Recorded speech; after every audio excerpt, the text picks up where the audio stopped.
Welcome to 2020, Nathan, and welcome to the winners and losers of last year. That's right. Our buddy Zach, our editor, put together a list of the winners and losers, which is available on tflcar.com, and that's what we're basing this list on. So in this video, we're going to go over the top 5 best-selling cars in the US in 2019, and these cars aren't only the top 5 best-selling total, they're also the most popular per make. And then probably the one you're most excited for, we're going to go over some of the losers of last year, some of the really surprising cars that just sold, well, hundreds of units over the entire calendar year. That's right. You may not be surprised with some of them, but I guarantee you there's a couple surprises here. But one thing I think we can agree on, no surprise, super popular, crossovers. Crossovers were a huge win last year, and the top 5 best-selling cars in the US were all crossovers that actually all compete in the exact same class. So let's start out with number 5. Number 5 is the Ford Escape. Ford Escape sold 241,388 units last year. It was the best-selling Ford car, and probably no surprise. So my dad and I just drove the new Ford Escape. It's a lot different. It looks a lot different. Check out that video now. I don't fit back here, but there's a secret. The new Escape actually has more rear legroom than a 2019 Chevy Suburban. Why is that? Because of this. Check it out. This seat actually moves 6 inches backwards, making the back seat the biggest in the segment.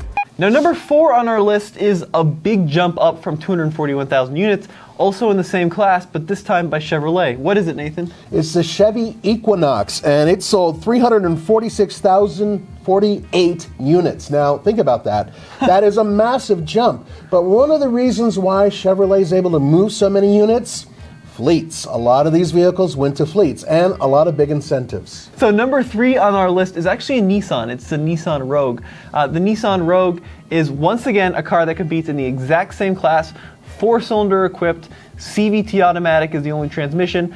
But why do you think these cars are so popular? What's the appeal of kind of these smaller crossovers? Well, actually, that's part of the thing right there. Smaller crossovers. A lot of people don't want these big, massive crossovers or SUVs, but they also don't want sedans anymore. They want the active lifestyle, even though most of them don't live it, and they want something that performs well in snow and bad weather and whatnot, and they usually do. And then on top of that, they want utility. So you're getting everything in that package, but you're not buying a station wagon, which some people still think is a stigma. Now, I gotta say something about the Nissan Rogue. That is combined 2 different Rogues. There's the regular Rogue and the Rogue Sport. Both of those combined in that sales number. Yeah, that's a great point.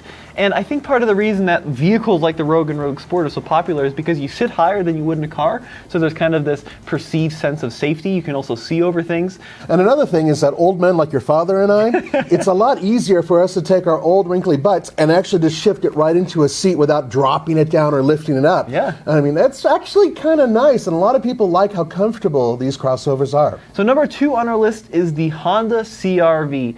384,168 were sold last year. Now that's really impressive for one particular reason. Honda doesn't do fleets. They sell just to individuals. And the CR-V is a really brilliant car. It's got a little turbo engine in it. A lot of space, a lot of value, decently efficient as well. So it makes a lot of sense why the CR-V sold so well.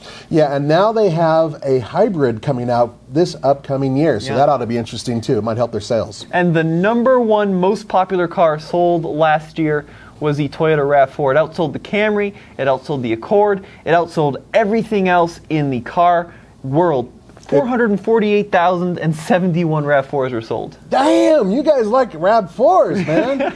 Now, Toyota, unlike Honda, does do some fleet sales. If you look at how popular this vehicle is, there are a couple things you can attribute to that. First of all, they do have a hybrid available. They do have a variety of different models available, and you can do the entry model all the way up to their absolute top of the line, you know, sort of kind of off-roady version, and you get so many varieties. And that's something that a lot of these other guys don't offer, a lot of varieties. So good for Toyota, congratulations. Yeah, I mean, you can get everything from a base model front-wheel drive all the way up to a TRD off-road. You can get it in 2 different powertrains. You can get it with all-wheel drive, front-wheel drive, and it's good value too, right? Very well made, and it's new as well, which helps. It's fairly new. I actually had an opportunity to go out and drive it when it came out, and well, you know, that video's a lot of fun. 3 things you need to know about the off-road ability of this vehicle. Toyota made it really clear that they tested this off-road many times. So it's not like the old Adventure. It's not like the old RAV4. One of the things they did was they changed around the rear end. It's now a torque vectoring rear end. Up the hill we go, guys. A little bit of momentum. Because this does not have a transfer case like your average everyday 4x4, momentum is your friend. And as you saw, this display here was going crazy, moving the tires around, finding the traction where it needed it. That worked really well. So these were the top 5 best-selling cars here in the US, but there's actually some big surprises on our list, which you see behind us over at tflcar.com, because we break it down by the best-selling model per brand. And let's start out with some of the crazy ones. The best-selling Dodge last year was the Grand Caravan. How many Grand Caravans did they sell? 122,648. Which is just incredible. This is a minivan that has been around since 2007 is when they started building them. And it's basically unchanged, if we're being honest. Yeah, it has the Pentastar V6. It has a very basic thing. But the thing is that it's really inexpensive and you're getting a lot of amenities for the cheap price. And for some reason, they're able to undercut everybody else in the industry. I think part of it is because the tooling is paid off, right? It's Right. been around for so long, they can just crank these out. You see a lot of them as rental cars. And actually the Grand Caravan, which is going on 12 years old now, outsold the Pacifica, which is pretty much brand new. Pacifica sold 97,000. Which is a really good van and has a lot of tech in it, but you know, some people don't want that tech. So the number 2 surprise winner this year was a Hyundai Elantra, 175,000. And this was the best-selling Hyundai last year. The reason this is surprising is because just about every car on the list is a crossover.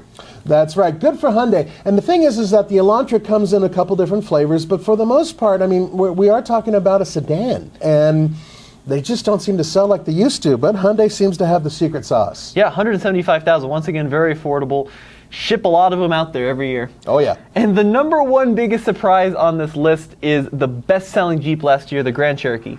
That freaks me out. I totally thought it would be something else from Jeep. 242,969 units were sold. Which is just absolutely mind-blowing. Once again, the WK2 platform has been around since 2011. It's been facelifted, but still almost 250,000 of them were sold last year. Yeah, and bear in mind that that platform is also based on something Mercedes-Benz basically came up with. It's just ancient, yeah. But once again, I mean, discounts are through the roof on Grand Cherokees. Go to your local Jeep dealer. They'll be willing to play with you, willing to get you a great deal. Yeah, maybe we should get one of those and turn it into a project vehicle. Yeah, maybe. We have too many. We have way too many. So let's go over the losers this year. Now, these are some of the worst selling cars of all of last year. And unfortunately, Fiat is the first one on our list with the 500L 771. This car needs to go away. It doesn't make Fiat look any better in the United States. The problem with the vehicle is that it's now very dated. It's had a lot of problems with reliability. It's not exactly what I would call a great looking vehicle, and they just haven't been able to sell them. So why keep throwing it out there when you know you're not going to be able to move those units? I say pull it out, discount the X a little bit, have it fill up the void. The X is a much better vehicle, and try to count your losses while you can. Yeah, I mean, it was never a good vehicle to begin with. And certainly as the years go on, I don't think it's gotten much better. No, they haven't done anything to really improve it. And under 1,000 units last year is not brilliant. That ain't good. So the number 2 car on our list is something far more exotic. This makes sense why it's perhaps not selling as well, but it's the Audi R8, 574 sold last year. Yeah, now bear in mind that this is an exotic car and these lower numbers are expected. Yeah, which makes sense. But the next car really shouldn't have numbers this low. This is the Kia K900. They sold only 390 brand new Kia K900s last year. This is a fantastic luxury car. Everybody agrees that it is completely underrated. We also agree that the name is regrettable. They need to name it something else. It could be so much more if they were willing to change just a couple little things to it, but Kia is committed. They're still selling them in the United States. So last year they sold 615,000 Kias, and only 390 of them were the K900. I don't quite understand that, but once again, they remain committed. This is going to stay in the market at least this year. Yep. Now, of course, these are U.S. sales. Maybe they sold more abroad, but 390 is not much. Ain't much. And the next car on our list is another ancient car. It's the Nissan GTR. The Nissan GTR has been long rumored to get refreshed, if not completely renewed, but it hasn't happened yet. And the car, well, at least in its current generation, is older than Tommy. It's ancient. And the problem is, of course, that not many people want to spend that much money on such an old platform. Right, so 331 GTRs were sold last year. They did somewhat update it a little while back, but it was just a minuscule update and really didn't help the car. It's also gotten more and more and more expensive. That's the thing, is that you'd think they'd discount them, but they haven't. Now, this is a car that has a lot of hand-built components, including its entire engine, so there's a lot to be said about it, and they're fantastic, but they're really old. I think it started at like around 100 grand in 2008, maybe a little less, and then it went like 150, 200, now we're over 200. Maybe next year they'll just sell one for $3 million, and that'll be the GTR, yeah. Yeah. So the next car on our list is the ACURA NSX. Only 238 were sold last year, and you recently drove this car. I did, and it's really regrettable that they're not really pushing this car and getting them out the door, because I still think it is one of the unsung heroes of the car world. Very fast, very high tech, a lot of fun to drive. Really one of my favorite sports cars that's currently being built. Right. The next vehicle on the list is the Ford GT. This one makes sense to me because this is a super limited production, pretty much supercar. You have to like reserve a slot through Ford, and they go through and make sure you've owned Fords in the past. You have a big social media following. They've got all these requirements. Yeah, they check your blood type and stuff like that too. Yeah, so they sold 229 Ford GTs last year, but the worst selling car in 2019 was an Alfa Romeo. Yeah, it's regrettable. It's the Alfa Romeo 4C. They sold 144. Now, keep in mind, recently they stopped selling the coupe, and they're only selling the Spider version of this car, but I don't really think that helped or hurt the numbers. Keep in mind the best-selling Alfa Romeo last year was a Stelvio. They sold 9,444, which still isn't all that many, but for Alfa Romeo, it's a decent number. But when you can count the number of new 4Cs sold every month on basically two hands, it's not a hot seller. They need to do something with it, or it needs to go away. It needs a manual transmission is what it needs, but it's never going to happen. Now, Nathan, I have a quiz for you. Yes, please. Okay, these are some extremely rare cars that were sold brand new last year. How many people last year do you think bought a brand new discontinued Viper off the showroom floor? I'd say 118. Ooh, a lot less than that. 5 people last year bought brand new Vipers straight from the dealer. Wow, I screwed that one up. But even crazier than that is the Lexus LFA, which stopped production in, I think, 2012. They sold 3 brand new ones last year that have been sitting on the lot for years. Okay, now see, that's a dealership thing, because they kept it there. They probably inflated the price, and they just wanted a halo car sitting in the dealership, and finally they're like, okay, there's more dust on it than we want. Let's just get rid of it. I'm sure that's part of the reason. I absolutely agree, but the number one worst selling car last year is the Dodge Avenger. Someone bought a brand new Dodge Avenger last year. Just one was sold, but someone out there is driving around in a brand new Avenger. I'm curious to how much they paid for it. Because when the Avenger went out, I think about mid-20s pretty much is what you would pay for one, and they were discounted heavily.